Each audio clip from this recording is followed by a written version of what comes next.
네, 여러분들 반갑습니다. 저는 스카이진학교육의 기획팀장 전현욱입니다. 여러분들을 오늘은 이제 경찰대학 오리엔테이션으로 만나 뵙게 됐는데요. 일단 경찰대학 우리 면접 평가에 대해서 간략하게 설명을 드리고, 우리 스카이진학교육에서 어떤 강의들을 준비했고 어떤 선생님들이 여러분들의 수업을 준비하고 있는지 간략하게 소개를 시켜 드리도록 하겠습니다. 우선 다들 아시다시피 우리 경찰대학 면접은 12월 5일부터 13일까지 개인별 1일 참석을 해서 시험을 보게 되겠고요. 특히나 면접 항목은 인적성, 창의 논리성, 집단 토론, 그리고 감점을 하고 있는 생활 태도 분야, 이렇게 구성이 되겠습니다. 이 부분은 제가 추후에 우리 준비해 놓은 PPT에서 말씀을 드리도록 하겠습니다. 참고로 우리 스카이진학교육에서는 매년 경찰대 합격생을 배출하고 있고, 그 중에서도 특히나 2022년도에서는 수석, 차석을 동시 배출한 경험이 있는 만큼 저희가 준비한 교육 자료를 믿고 충실히 따라오시면 여러분들에게 좋은 결과가 있을 거라고 생각합니다. 아무래도 집단 토론이 있는 만큼 수업 구성은 현장 강의가 베이스가 되겠지만, 혹시나 시간적이나 시공간적으로 제한이 있는 우리 학생들을 위해서 실시간 화상 수업도 같이 준비를 하고 있는 점 참고를 해주시면 되겠습니다. 우선 지금 여러분들은, 이 영상을 보고 있는 여러분들은 1차 시험을 통과하고 체력 검정까지 통과한 지금 이제 면접을 앞두고 있는 예비 경찰대생이실 텐데요. 최종평가 1000점 중에 당연히 가장 중요한 점수는 수능이겠지만, 저희가 학원에서 매년 발생하는 케이스 중에 수능은 정말 잘 봤는데, 객관적으로 잘 봤는데 경찰대에서 불합격 통보를 받는 케이스들이 종종 나오고 있습니다. 그 친구들의 공통적인 특징은 뭐냐면 면접이 너무 떨려서 잘 못 봤다, 면접 준비가 조금 덜 돼 있었다, 실제로 수업 일수가 많이 부족했던 학생들이었고요. 그렇기 때문에 다들 객관적으로 그냥 논리적으로 생각만 하더라도 1차 그리고 체력시험을 평가를 받고, 그리고 나머지 평가에서 학생부는 여러분들 경찰대학을 준비하는 학생이라면 학생부에서 크게 결격 사유는 없을 거라고 당연히 생각할 수 있을 거고, 특히나 결격 사유 또는 뭐 조금의 차등이 있더라도 그 배점 차이는 그렇게 크지 않을 겁니다. 그렇다면 수능을 잘 봤는데 떨어진다? 이거는 차이가 날 소요가 면접밖에 없다는 거는 누구나 당연히 알 수 있는 내용일 거고요. 그래서 우리는 이 면접을 어떻게 준비할 것이냐에 대해서 차차 말씀을 드리도록 하겠습니다. 우리 그 경찰대 면접에서는 저뿐만 아니라 여러 강사님들이 있는데, 그 중에서도 여러분들이 갈 경찰대학교 선배님이신 경찰대 30기 윤여헌 변호사님께서 같이 수업을 진행해 주실 거고요. 특히나 개별 면접 분야를 같이 진행해 주실 거고, 저는 여러분들과 함께 집단 토론 분야를 수업을 할 예정입니다. 저는 해군사관학교를 졸업을 했고, 저때 제가 사관학교에 입시를 할 때는 사관학교 또한 5대5 집단 토론을 시험을 봤었습니다. 그 중에서도 평가 항목이 동일하고 여러분들에게 어떤 면이 중요한지, 그 다음에 어떻게 하면 합격을 할 수 있는지 수업 시간에 제가 하나하나 짚어드리도록 하겠습니다. 테러방지법 찬반 수업을 진행했던 교육 자료는 저희 그 학원 홈페이지에 올라가 있는데, 그 내용은 가장 뒷부분에 말미에 여러분들에게 간단하게 언급을 하면서 이런 주제들을 우리가 다루는구나, 배경 지식으로 알고 있어야 되는구나 라는 것들을 간단하게 맛보기로 들으시면 되겠습니다.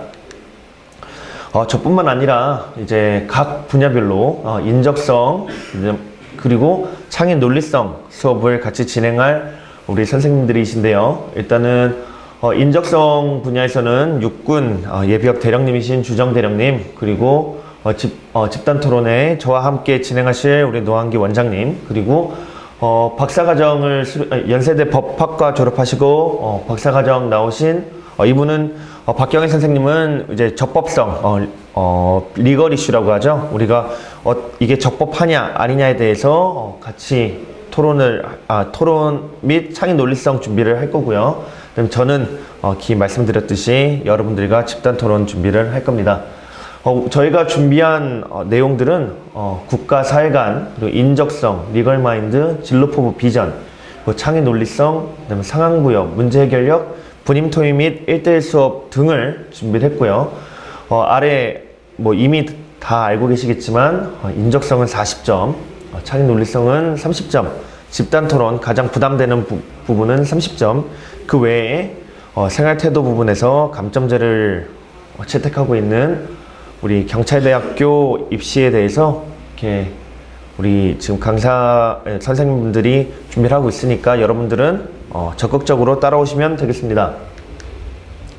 아까 전에도 말씀드렸지만 40, 30, 30인데 그 중에서도 가장 중요한 꽈락 기준이 있습니다. 100점 만점 기준으로 60점 미만은 불합격이고 그 중에서도 가장 중요한 인적성 평가 점수에서는 16점 미만자, 그러니까 40점 중에 16점 미만자 40% 미만은 아무리 60점을 통과한다 하더라도 불합격한다. 이 점은 반드시 알고 계셔야겠고요. 그리고 생활태도 평가의 감점은 최대 10점입니다. 지금 여러분들 같은 경우에는 우리가 경찰대 최종적으로 50명을 뽑는데 1차에서 6배수 대략 305명이 합격을 했고 그 중에서 면접 대상자는 221명으로 여러분들의 합격률은 약 22%. 저는 22%면 굉장히 해볼만 하다. 그렇게 낮지 않다. 한번 부딪혀볼만 하다라는 높은 확률이니까 여러분들 이 22%를 더 높은 확률로 끌어올리고 싶으시다면 저희와 함께 적극적으로 수업에 참여하셔서 특히나 집단 토론이 있는 면접이니까 적극적으로 참여하셔서 22%가 아닌 100%로 만들어 드리도록 저희가 최선의 노력을 다하겠습니다. 저희 커리큘럼은 11월 30일 토요일부터 12월 4일 수요일까지 짜져 있고요. 우선 계획으로는 1회차부터 5회차까지 5회차 수업으로 계획을 하고 있습니다. 물론 아까 초반에도 말씀을 드렸지만 시공간적 제약 때문에 여러분들 참석이 어려운 분들은 이제 인터넷 실시간 화상 강의도 준비하고 있다는 점 다시 한번 강조를 드리겠습니다. 매번 사관학교 육군, 해군, 공군 사관학교 국간사 수업도 같이 해가면서 항상 이 페이지들이 들어가는데 여러분들 학훈, 교훈 또는 교육 목표 그리고 이렇게 홈페이지에 들어가는 자료들은 여러분들 반드시 정독을 해 놓으셔야 됩니다. 왜냐면 면접 자료에서 면접 평가 시에 여러분들이 어떤 데이터를 쓸 수 있는 면접 데이터를 쓸 수 있는 자료들은 이런 관심도를 보여줄 수 있는 자료들이 좋습니다. 여러분들이 어디서 찾았냐 아니면 어떻게 알았냐 라는 그런 객관적인 데이터는 홈페이지를 찾았다 또는 선배들을 만났다 아니면 어떤 입시 설명회에서 들었다 정도가 다이기 때문에 여러분들은 한 개라도 더 끄집어낼 수 있는 관심도를 끄집어내고 보여줄 수 있는 분야들은 반드시 다들 정독을 하셔야 된다 라고 말씀을 드리겠고요.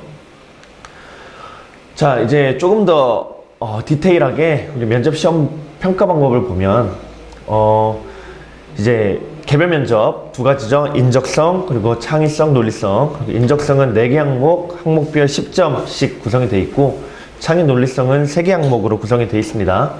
집단 토론은 자기 표현력 2개 항목, 그 다음에 조정, 통합 능력 2개 항목으로 구성이 되어 있고 각 배점은 매우 우수, 보통 미흡으로 되어 있습니다.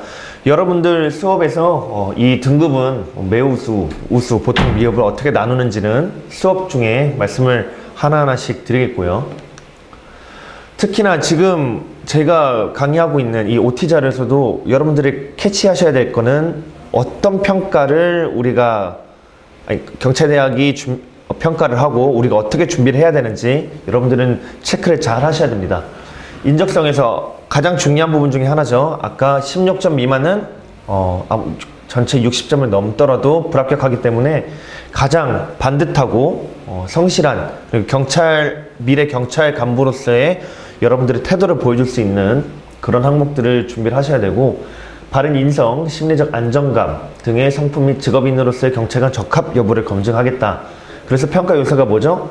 경찰에 대한 인식, 자기 통제 및 적응력, 공동체 의식, 유의, 예의, 품행 이렇게 4개 항목을 평가하겠다고 되어 있습니다. 그리고 어떻게 평가를 보냐? 표준 질문지 및 사전 조사서 등을 활용해서 A4 용지 한 장 분량을 20분간 작성을 하고 그거에 대해서 이제 면접관님들이 물어보는, 그러니까 개인 단독 면접이죠. 그 면접관님들이 여러분에 대해서 평가를 진행하는 방식입니다. 다음으로는 창의 논리성, 창의성, 논리적 사고력, 문제 해결 능력 등을 평가를 하는데 이거는 표준 질문지를 이용해서 면접을 진행을 하고요. 이것 또한 개인 단독으로 들어가서 면접관님들의 질문에 답변하시면 됩니다. 그리고 제가 담당하는 집단 토론은 표현력, 그다음에 사고의 일관성, 조정 능력, 융화력 등이 평가 항목인데 여기에서 나오는 토론 주제는 일반 상식, 경찰 관련 시사, 그리고 사회 문제 등을 고르게 구성해서 여러분들에게 시사 이슈 등을 던져주고 여기에 대해서 찬반, 왜냐면 집단 토론이기 때문에 찬반으로 나뉘는 이렇게 좀 예민하고 그리고 아직도 갈등이 있는 그런 주제들을 여러분들에게 던져주고 A조, B조는 A조는 찬성, B조는 반대인 식으로 진행을 할 것입니다.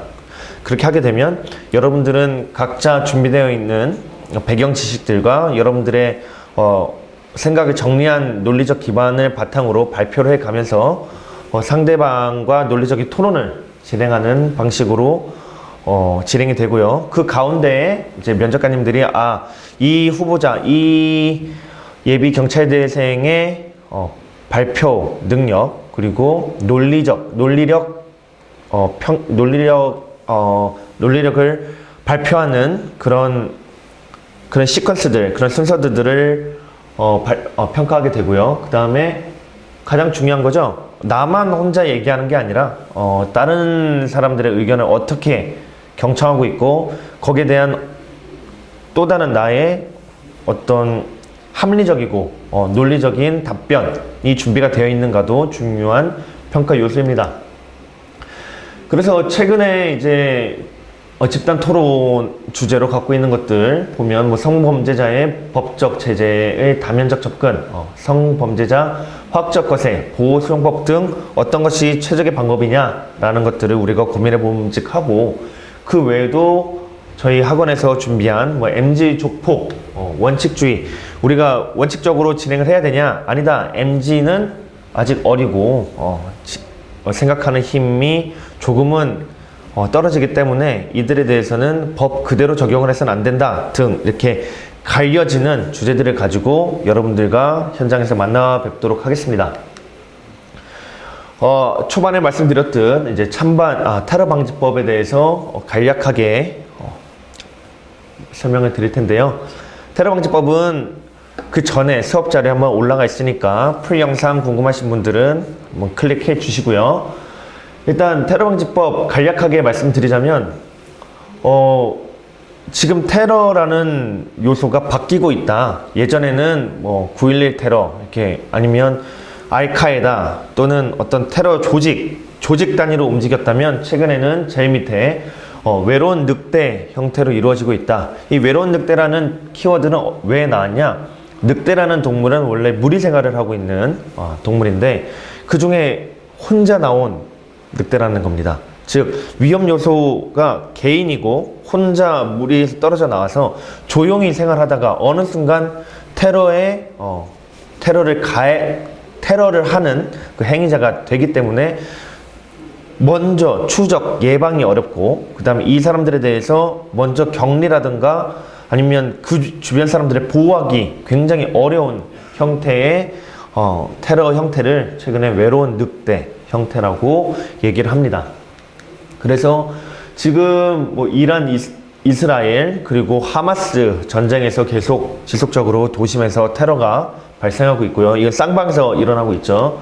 그리고 이스라엘 또한 그냥 학교를 때려버림으로써 폭격함으로써 여기서 전투원 그 하마스 헤즈볼라 전투원뿐만 아니라 민간인들이 사상하고 있는, 즉 테러가 발생하게 되면, 이런 도심에서 테러가 발생하게 되면 어떤 주 타겟이 어떤 특정 이렇게 뭐 목표가 있는 사람일 수도 있지만 주변에 있는 민간인들이 피해를 보고 인적, 물적 손해가 막심하다. 그리고 거기에 대한 사회적 혼란이 야기되기 때문에 우리 경찰에서 어떻게 대응을 하고 어떻게 준비를 해야 되는가가 여러분들이 갖고 있는 키포인트가 되겠습니다. 그래서 이 것들이 지금 대한민국에는 테러 방지법이라는 것으로 적용이 되어 있는데 결론적으로는 16년도에 발의가 되었고 국회 본회의에 통과가 되었습니다. 법안의 주요 내용은 국가테러대책위원회와 대테러센터를 국무총리 산하에 설치한다. 즉 이거는 국무총리 산하는 뭔가요? 행정부죠. 행정부 안에 우리 그 행안부, 행정안전부가 있고 그 안에 경찰청이 있는 것처럼 여러분들은 국무총리 산하에 있는 이런 이슈가 여러분들에게 직접적으로 명령이 하달야 되고 해결해야 되는 주체가 되는 경찰이라는 것도 알고 계셔야 됩니다. 우선 국정원에서 정보 수집권과 추적권을 부여한다. 그러니까 그 개인에 대해서 사전적으로 먼저 선행적으로 부여한다는 의미고요. 그렇기 때문에 우리 대한민국은 판사의 영장이 없으면은 그 개인에 대한 추적 또는 조사가 불가능한데, 이 테러라는 것은 워낙 중대하고 급박하게 이루어지다 보니까 이 법을 통해서 사전에 그 개인에게 국정원의 그 기능을 부여하는 그런 법이 되겠고요. 그렇기 때문에 우려가 되는 사항이 이제 인권 침해, 그리고 법적으로 이 법이 오용, 남용되지 않느냐라는 야당의 반대 내용으로 거기에 대해서 이제 종합된 거죠. 그런 문제점이 발생할 수 있으니 이렇게 방지 조항을 반영을 해서 테러 위험 인물 추적 시에 국무총리에게 미리 보고를 하고, 또는 정말 급할 경우에 사후 보고를 하고, 그다음에 인권보호관을 둬서 이건 너무 과하다, 하면 안 된다, 이렇게 견제가 이루어질 수 있도록 시행하고 있습니다. 그러면 너무나 갈리는 주제죠. 이 또한 찬성을 하고 있는, 국가보안법에 대해서 찬성하는 친구들은 북한, 그리고 IS 또는 기타 등등 테러 조직들의 위협을 고려해서 강력한 테러 예방이 필요하다. 그리고 체계적인 대응을 위해서 국정원, 국가정보원의 중추적 역할이 필요하고, 테러 정보 수집, 관리, 대응, 수습 과정을 한 군데로 모을 필요가 있다. 그렇기 때문에 테러 방지법은 필요하다. 지금 형태의 이 법안대로 진행하는 것이 타당하다라고 찬성을 할 수가 있고, 반대하는 쪽에서는 국정원이 권력 남용을 할 수 있고 인권 침해 가능성이 높다. 이거는 우리가 갖고 있는 그 영장주의가 아니다라고 얘기를 할 수가 있으며, 현행법, 그러니까 기존에 갖고 있는 법, 국가 사이버 안전관리 규정 등에서도 특별하게 우리가 관리할 수 있고 우리가 어느 정도 예방할 수 있다. 그렇기 때문에 이거는 반대하겠다라는 식으로 찬반 논쟁을 할 수 있습니다. 여러분들 아까 집단 토론에서 가장 중요한 포인트 중에 절반 정도는 이제 어떻게 발표력, 논리력이겠지만 융화력이 또 중요한 포인트라고 했죠. 여러분들은 경찰로서 지금 현재 우리가 어떻게 사회가 변해가고 있는지도 우리 그 답변에 녹여야 할 필요가 있습니다. 예를 들면 지금 북한 IS만 위협일까요? 여러분들 최근에 사회적으로 이슈가 되고 있는 다문화 가정 아이들이 컸을 때 부적응을 하고, 이거는 실제로 한 도시가 성장을 할 때 할렘가 또는 뒤에 있는, 즉 치안이 굉장히 불안정한 동네, 왜냐하면 외국인들이 많이 들어오게 되고 정착을 하게 되면 그들만의 커뮤니티가 형성이 되고, 그 커뮤니티에서 커뮤니티가 형성이 되는 곳은 대부분 메인 도심에서 떨어져 있는, 즉 할렘과 같은 도심일 겁니다. 왜냐하면 그쪽이 임대료가 싸고 그들만의 문화권을 형성하기에 감시의 눈이 굉장히 떨어져 있으며, 기존에 살고 있는 기득권 세력으로부터 떨어져야 그들만의 문화를 형성하는 시간과 공간이 필요하기 때문이죠. 그렇기 때문에 우리 대한민국 또한 최근에 저출산으로 인해서 이런 그 제조업 기반의 노동력이 부족하고 그 노동력을 대체하기 위해 전 세계에서 베트남, 네팔, 우즈베키스탄, 키르기스탄 등 여러 나라에서 대한민국으로 노동자들이 유입이 되고 있고 그들만의 동네가 형성이 되고 있습니다. 물론 비단 가까운 저희 신림만 하더라도 매일 치안에 대한 얘기들이 나오고 있는 것처럼 우리가 당장 테러뿐만 아니라 이런 실상에서 현재 나오고 있는 이런 민간인들에 대한 희생, 칼부림 사건 또는 정말 그 묻지마 살인 같은 여러 사회 이슈들을 여러분들은 통합을 해서 답변할 수 있어야 됩니다. 그냥 비단 테러가 어느 폭탄 테러, 자살 테러 등과 같은 전쟁 국가에서만 일어나는 것이 아니라 우리 대한민국에서도 일어날 수 있다는 점을 반드시 상기시키고 여러분들은 발표를 할 때 하나 더 얹어서 얘기를 한다면 여러분들의 면접 점수는 한 단계 더 업그레이드가 될 수 있는 부분입니다. 단순하게 찬반으로만 갈리라는 이런 정해져 있는 답변만 할 게 아니라 여러분들은 한 단계 더 뛰어넘는 답변을 해야 된다는 것을 말씀을 드립니다. 네, 이상으로 경찰대학교 오리엔테이션을 마무리 짓겠고요. 여러분들 저희 11월 30일부터 5회 완성으로 준비하고 있는 과정 참석들 많이 하셔서 좋은 결과로 올해 마무리 잘 하셨으면 좋겠습니다. 감사합니다.